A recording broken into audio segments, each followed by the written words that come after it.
अल्हम्दुलिल्लाह ये सबक मुकम्मल हुआ।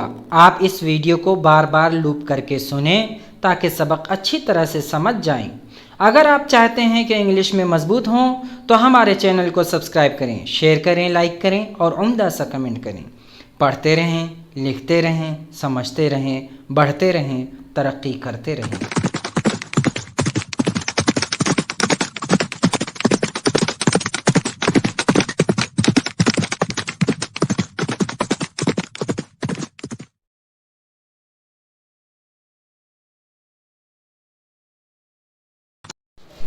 तो आज हम पढ़ेंगे the difference between reflexive and emphatic pronounce.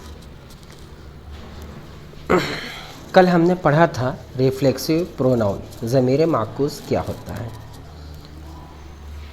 तो दोनों के दरमियान जो फ़र्क है, मुझे तो कोई ख़ास फ़र्क नहीं नज़र आ रहा है।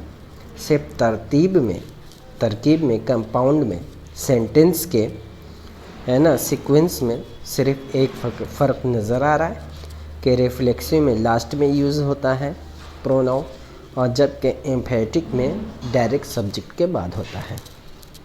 खैर देखते हैं तफसील से क्या है। तो सबसे पहले रिफ्लेक्सिव प्रोनाउन को देखते हैं। They are used to refer back to the subject.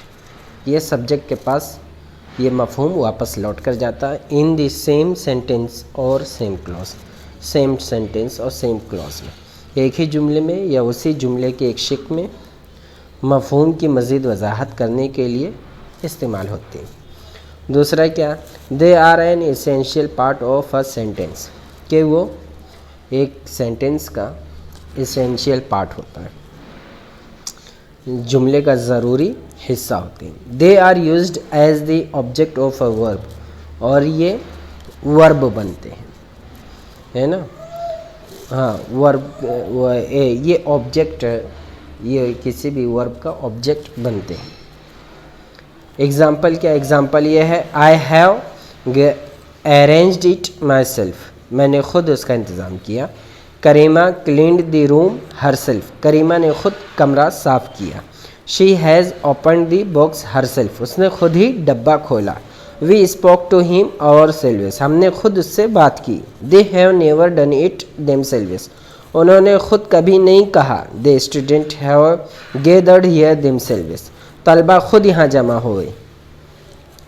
They God never बार्ग्ड it self, कुत्ता खुद कभी नहीं भौंकता था।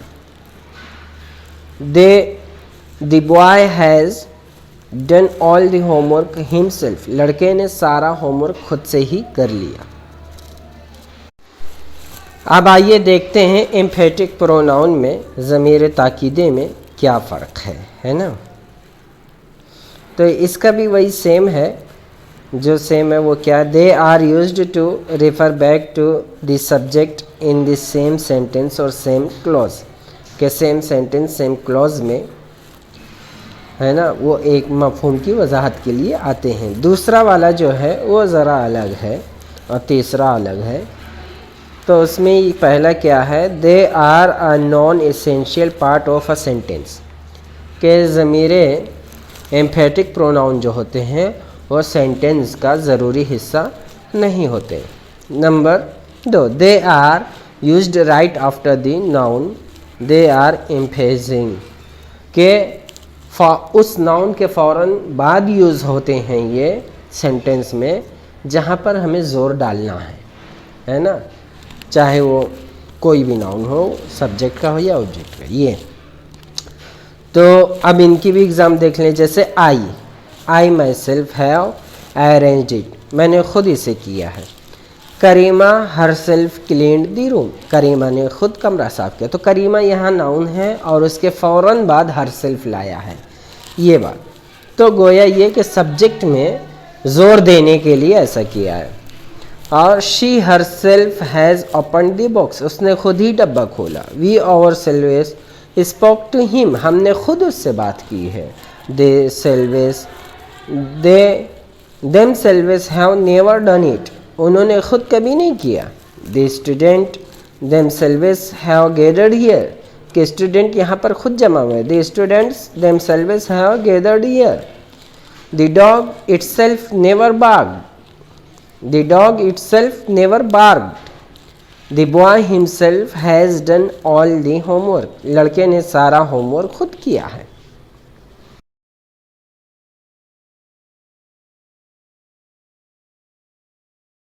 अल्हम्दुलिल्लाह, ये सबक मुकम्मल हुआ। आप इस वीडियो को बार बार लूप करके सुनें ताकि सबक अच्छी तरह से समझ जाएं। अगर आप चाहते हैं कि इंग्लिश में मजबूत हों तो हमारे चैनल को सब्सक्राइब करें, शेयर करें, लाइक करें और उम्दा सा कमेंट करें। पढ़ते रहें, लिखते रहें, समझते रहें, बढ़ते रहें, तरक्की करते रहें।